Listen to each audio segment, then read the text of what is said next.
तो जैसा कि हमने आज पढ़ा अम्ल, क्षारक एवं लवण के बारे में। तो अम्ल, क्षारक और लवण के बारे में हम 8th क्लास में भी पढ़ चुके हैं।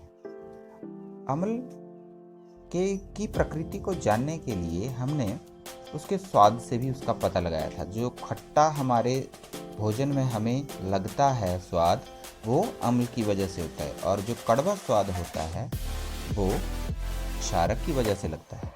तो ये ध्यान रहे कि जो भी पदार्थ खट्टे हैं अर्थात उसके अंदर कुछ ना कुछ अम्ल पाया जाएगा, और जो कड़वे हैं उनमें क्षारक पाया जाएगा। जैसे आप कड़वा करेला खाते है ना। इसके अलावा क्षारक में एक और खास बात होती है कि क्षारक जो होते हैं वो चिपचिपे होते हैं, है ना। नींबू का रस है, खट्टा है, संतरा है, जितनी भी खट्टी चीज़ें हैं वो सब अम्ल में आती हैं। जैसे सिरका है, वो भी अम्ल आएगा, ठीक है।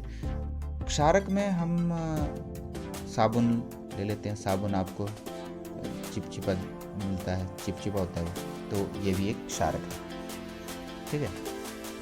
लेकिन हर बार तो हम अम्ल और क्षारक को टेस्ट करके पता नहीं लगा सकते, तो इनका पता कैसे लगाएं फिर? इसके लिए हमारे पास कुछ अन्य पदार्थ होते हैं,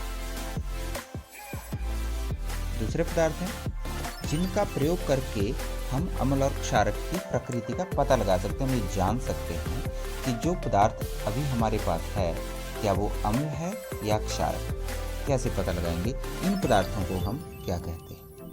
जैसे कि हमारे पास लिटमस पत्र है।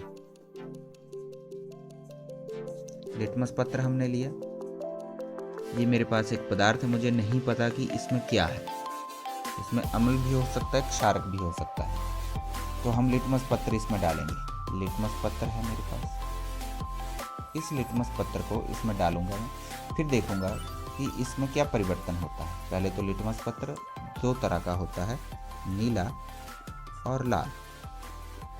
अगर मैंने नीला लिटमस पत्र इसमें डाला है और उसमें कोई परिवर्तन नहीं हुआ है तो हम लाल लिटमस पत्र डालकर देखेंगे।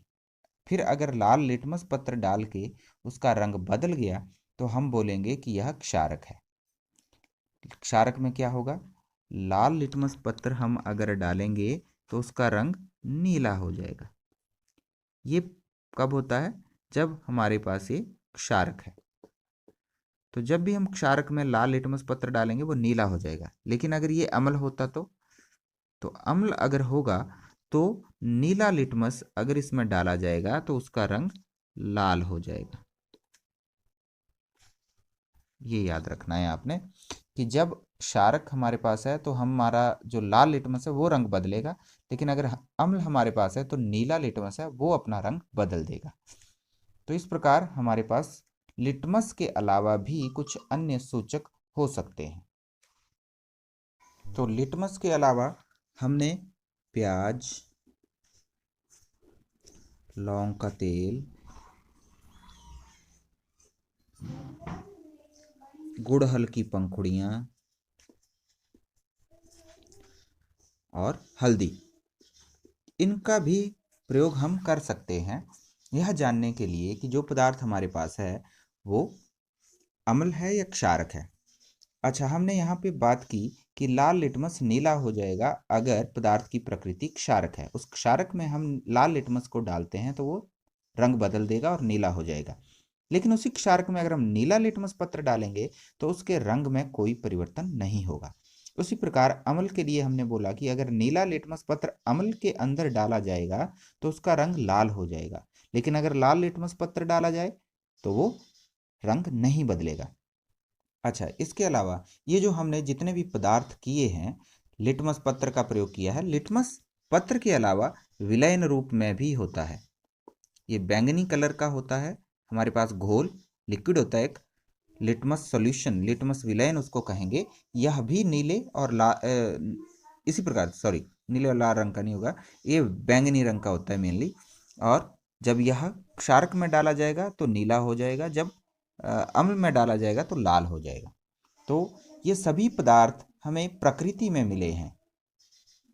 पहले तो ये जान लेते हैं कि इन पदार्थों को जो यह पता लगाने के लिए प्रयोग किए जाते हैं कि किसी पदार्थ की प्रकृति अम्लीय है, क्षारकीय, इन पदार्थों को हम क्या बोलते हैं? सूचक। सूचक, अब देखिए सूचक को परिभाषित करते हैं। किसी पदार्थ की अम्लीय अथवा क्षारकीय प्रकृति का पता लगाने के लिए प्रयोग किए जाने वाले पदार्थों को सूचक कहते हैं। जैसे लिटमस पत्र हो गया, अन्य पदार्थ हो गए, हल्दी हो गई, गुड़हल की पंखुड़ियाँ हो गई, मैथिलीन ब्लू हो गया, फिनोप्थलीन हो गया, ये सब सूचक कहे जाते हैं। अब सूचक दो प्रकार के होते हैं, दो प्रकार के, मेनली मुख्य रूप से दो प्रकार के हैं। एक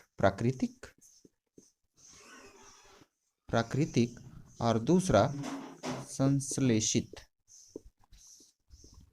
तो नाम से ही पता चलता है प्राकृतिक कौन होते हैं, जो प्रकृति में पाए गए हैं, और संश्लेषित जो हमने दूसरे पदार्थों का प्रयोग करके तैयार किए हुए हैं फैक्ट्री के अंदर। इसके उदाहरण आप लोगों ने खुद करने हैं, मैंने आपको बता भी दिए हैं, तो ये खुद करेंगे आप। इनके अलावा कुछ सूचक गंधीय सूचक कहलाते हैं। ऐसे सूचक जो अम्ल अथवा क्षारक में अपनी गंध को परिवर्तित कर देते हैं, तो इसलिए गंधीय सूचक कहेंगे। स्मेल चेंज हो जाएगी जिनकी, उनको गंधीय सूचक कहेंगे। गंधीय सूचक के लिए आपको क्रियाकलाप एक बोला है मैंने करने के लिए, वो क्रियाकलाप आपने करना है।